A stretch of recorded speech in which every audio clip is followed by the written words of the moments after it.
यह कहानी है स्कॉटलैंड की। वक्त होता है सन 2000 आउट का। 2000 आउट में स्कॉटलैंड में एक वायरस फैल जाता है जिसका नाम होता है रिपर। और इस वायरस से जितने भी लोग इन्फेक्टेड होते हैं वह बहुत ज्यादा उत्तेजित हो जाते हैं, उनकी दिमागी हालत खराब हो जाती है और वह दूसरे लोगों को भी इन्फेक्टेड करना शुरू कर देते हैं, जिस वजह से पूरे शहर को लॉकडाउन कर दिया जाता है। इन्हें 4 दीवारी के अंदर बंद कर दिया जाता है और चारों तरफ आर्मी होती है। यहीं पर हम एक लेडी को दिखाया जाता है जिसके साथ उसकी बच्ची भी होती है। वो आर्मी के हेलीकॉप्टर तक जाती है और कहती है कि मेरी बेटी को अपने साथ ले जाओ। हालांकि आर्मी सोल्जर्स उसकी बेटी को अपने साथ नहीं ले जाना चाहते, लेकिन इन्हीं में एक सोल्जर होता है जो उसकी बेटी को अपने पास रख लेता है। और अब यहाँ पर और भी बहुत सारे इन्फेक्टेड लोग आ जाते हैं। आर्मी का हेलीकॉप्टर तो उस लेडी की बेटी को लेकर उड़ जाता है, लेकिन यहाँ पर जो बाकी इन्फेक्टेड लोग होते हैं वह उस लेडी को और एक सोल्जर को इन्फेक्टेड कर देते हैं।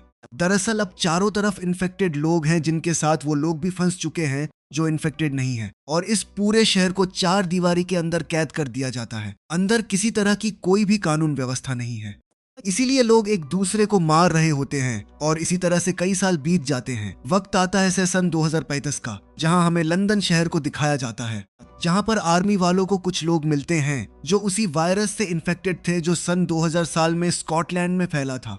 दरअसल सन 2008 के बाद स्कॉटलैंड की उन 4 दीवारियों के अंदर किसी ने कभी झांक कर नहीं देखा कि वहां पर क्या हो रहा है, और अब तक पूरी दुनिया यह मान चुकी है कि वायरस स्कॉटलैंड में शुरू हुआ था और वहीं खत्म हो चुका है। लेकिन अब जब लंदन में उसी वायरस से कुछ लोग इन्फेक्टेड मिले हैं तो पूरे शहर में लॉकडाउन लगा दिया जाता है। कई लोगों को क्वारंटाइन कर दिया जाता है, जिस वजह से प्राइम मिनिस्टर बहुत ज्यादा परेशान हो जाते हैं, क्योंकि जो स्कॉटलैंड में सन 2008 में हुआ था अब वो यहाँ पर भी हो सकता है। तभी प्राइम मिनिस्टर का सेक्रेटरी आता है और उन्हें कुछ फोटो दिखाता है जो कि स्कॉटलैंड के उस एरिया की होती है जिसे आज से कई साल पहले यह क्वारंटीन करके छोड़ आए थे, जिसके अंदर इन्फेक्टेड लोग थे। इन्हें एक सैटेलाइट की फोटो भी मिलती है जो उसी क्वारंटीन एरिया के लोगों ने बनाई थी, जिसका मतलब यह है कि वहां के लोग सरवाइव कर चुके हैं। हो सकता है कि उन्हें इस बीमारी का क्योर मिल गया हो, जिस वजह से सब के सब ठीक हो गए हो। और अब प्राइम मिनिस्टर अपने सेक्रेटरी को कहते हैं कि हमें किसी भी तरह से उस एरिया के अंदर जाना होगा और डॉक्टर केन को ढूंढना होगा, क्योंकि डॉक्टर केन एक ऐसे इंसान थे जो इस बीमारी के क्योर पर रिसर्च कर रहे थे। अगर उन्होंने उसका क्योर बना लिया है तो उनके पास आज भी उसका क्योर होगा। हमें किसी भी कीमत पर उस एंटीडोट को, उस क्योर को अपने देश तक लाना होगा। तुम एक टीम बनाओ और उस टीम को स्कॉटलैंड भेजो और उनसे कहो कि वह उस क्वारंटीन इलाके में जाएं और डॉक्टर केन को ढूंढे। और अब स्कॉटलैंड भेजने के लिए एक टीम बनाई जाती है जिसकी लीडर ईडन होती है। ईडन वही बच्ची है जिसे आज से कई साल पहले आर्मी वाले अपने साथ हेलीकॉप्टर में उस जगह से बचाकर ले आए थे। इसके बाद ईडन अपनी पूरी टीम से मिलती है और उस टीम के साथ टैंक्स में बैठकर वह उस जगह पहुंच जाती है जो इलाका क्वारंटीन है, जिसके अंदर सन 2008 में बहुत सारे इन्फेक्टेड लोगों के साथ साथ ऐसे लोगों को भी जो पूरी तरह से ठीक थे मरने के लिए छोड़ दिया गया था। और अब इन्हें यहाँ पर किसी भी तरह से डॉक्टर केन की लैब तक पहुंचना है। रास्ते में इन्हें बहुत सारे जानवर दिखते हैं और जब यह वहां से आगे गुजरते हैं तो इन्हें डॉक्टर केन की लैब मिल जाती है। अब पूरी की पूरी टीम लैब के अंदर चली जाती है, लेकिन 2 सोल्जर लैब के बाहर ही रुक जाते हैं और तभी वह देखते हैं कि उनके टैंक के पास एक लड़की खड़ी है। जब एक सोल्जर उस लड़की के पास जाता है तो वह अचानक से बेहोश हो जाती है।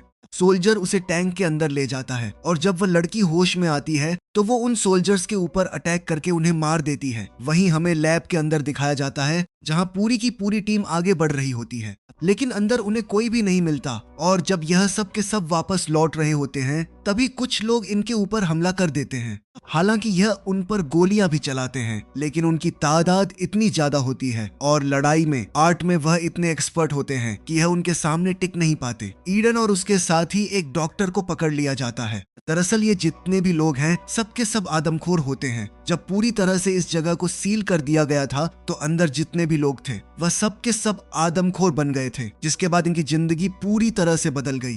अब इन लोगों का जो लीडर होता है उसके पास ईडन को ले जाया जाता है। वो ईडन के हाथ चेन से बांधकर उसे हवा में लटका देता है और उसे कहता है कि डॉक्टर केन ने मुझे कहा था कि बाहर की दुनिया पूरी तरह से खत्म हो चुकी है, लेकिन मुझे यकीन था कि बाहर आज भी लोग जिंदा है, जिसका अब तुम मेरे पास एक जीता जागता सबूत हो। मैं तुम्हें अपने सभी लोगों को दिखाऊंगा और उन्हें यकीन दिलाऊंगा कि बाहर अब भी लोग इंसान जिंदा है। वहीं ईडन के साथी डॉक्टर को दिखाया जाता है जिसे सबके सब आदमखोर लोग मार देते हैं। ईडन को अब भी कैद करके रखा गया होता है। और जब उसे एक आदमखोर खाना देने के लिए आता है तो ईडन उस पर हमला करके उससे चाबी लेकर खुद अपने आप को आजाद कर लेती है और अब वह किसी भी तरह से डॉक्टर केन तक पहुंचना चाहती है। जब वह यहाँ से निकल रही होती है तभी वह देखती है कि उसी की तरह एक लड़की को यहाँ पर कैद करके रखा गया है। वह लड़की उससे कहती है कि तुम मुझे यहाँ से आजाद करवा दो, मैं जानती हूँ कि तुम डॉक्टर केन से मिलना चाहती हो, मैं तुम्हें उन तक पहुंचा सकती हूँ। और इसके बाद ईडन उस लड़की को आजाद करके अपने साथ यहाँ से निकाल लेती है। ईडन अपने ब्लूटूथ से अपने साथियों को कॉल करके अपनी मदद के लिए बुलाती है और अब उसके साथी भी उसकी मदद के लिए आ रहे हैं और अब यह सब के सब एक रेलवे स्टेशन तक पहुंचते हैं जहां पर ईडन ने जिस लड़की को छुड़ाया होता है उसका साथी भी उसे मिल जाता है और अब यह चाहते हैं कि किसी भी तरह से स्टेशन पर जो ट्रेन खड़ी है उसे स्टार्ट करके सब के सब यहाँ से निकल जाए, क्योंकि अब सभी आदमखोर और उनका लीडर यहाँ पर इन्हें मारने के लिए पहुंच चुके होते हैं। यह किसी तरह से ट्रेन को स्टार्ट करते हैं और इससे पहले कि वह आदमखोर और उनका लीडर इन्हें मारते ही सब के सब ट्रेन में बैठकर यहाँ से निकल जाते हैं, जो देखकर आदमखोरों के लीडर को बहुत गुस्सा आता है। अब जिस लड़की को ईडन ने आजाद करवाया था ट्रेन में वो उसे बताती है कि मैं और कोई नहीं बल्कि डॉक्टर केन की बेटी हूँ और जो आदमखोर लोगों का लीडर है उसका नाम सोल है, वो मेरा भाई है, हम दोनों ही डॉक्टर केन के बच्चे हैं। मेरे पिता इस पूरी जगह को अपने हिसाब से चलाना चाहते थे लेकिन मेरे भाई सोल ने उनसे विद्रोह कर दिया और वह सभी आदमखोर लोगों का लीडर बन गया। यह सब के सब बहुत खतरनाक हैं। वहीं दूसरी तरफ हमें लंदन शहर दिखाया जाता है जहां पर यह वायरस बहुत तेजी से फैल रहा होता है जिस वजह से चारों तरफ अफरा तफरी होती है। यहाँ से अब बड़े बड़े जो लोग होते हैं वह सब के सब इस देश को छोड़कर जाना चाहते हैं और तभी एक इन्फेक्टेड इंसान प्राइम मिनिस्टर के घर तक पहुंच जाता है जहां पर वो अपने साथियों के साथ होता है। हालांकि उसे मार दिया जाता है लेकिन उसका जो रक्त होता है वो प्राइम मिनिस्टर के ऊपर गिर जाता है जिससे वह भी इन्फेक्टेड हो जाता है और अब प्राइम मिनिस्टर को पता है कि अगर उसने अपनी जान नहीं ली तो वह अपने सभी साथियों को इन्फेक्टेड कर देगा, इसीलिए वह अपनी जान ले लेता है। वहीं दूसरी तरफ स्कॉटलैंड में दिखाया जाता है कि ईडन अपने साथियों के साथ ट्रेन से उतरकर आगे बढ़ती चली जा रही है और तभी एक बहुत ही खतरनाक वॉरियर अपने साथियों के साथ घोड़े पर आता है और इन सबको पकड़कर एक किले में ले जाता है।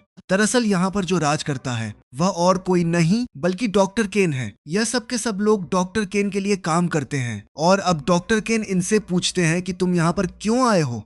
ईडन बताती है कि जो वायरस आज से कई साल पहले इस जगह फैला था अब वो लंदन शहर में भी फैल चुका है और जल्दी अगर इसका क्योर हमें नहीं मिला तो पूरा का पूरा लंदन शहर पूरी तरह से बर्बाद हो जाएगा। डॉक्टर केन कहते हैं कि मैं शुरू से जानता था कि हमारे ऊपर नजर रखी जा रही है, इसीलिए मैंने अपने किले को इतना दूर बनाया। मैं जानता हूँ कि तुम यहाँ पर क्योर लेने के लिए आई हो लेकिन मेरे पास कोई भी क्योर नहीं है। यहाँ के जितने भी लोग हैं वह अपने आप ही इस वायरस से इम्यून हो गए, इसीलिए यह वायरस इनका कुछ भी नहीं बिगाड़ सकता। इसके बाद डॉक्टर केन इन सबको जेल में बंद करवा देता है, जिसके बाद वो खुद ईडन से मिलने के लिए जाता है और उससे पूछता है कि बाहर की दुनिया कैसी है। ईडन बताती है कि बाहर की दुनिया यहाँ से बहुत ज्यादा एडवांस हो चुकी है। दरअसल डॉक्टर केन ने यहाँ के लोगों को पुराने रीति रिवाज अपनाने के लिए कहा होता है, इसीलिए यहाँ पर जितने भी रीति रिवाज होते हैं, जितने भी तरीके होते हैं वह सब के सब बहुत पुराने होते हैं और उन्हीं तरीकों के चलते ईडन को अगली सुबह एक करीना में लाया जाता है और उससे कहा जाता है कि तुम्हारी एक योद्धा से लड़ाई करवाई जाएगी और अगर तुमने इस युद्ध को जीत लिया तो तुम्हें और तुम्हारे सभी साथियों को छोड़ दिया जाएगा।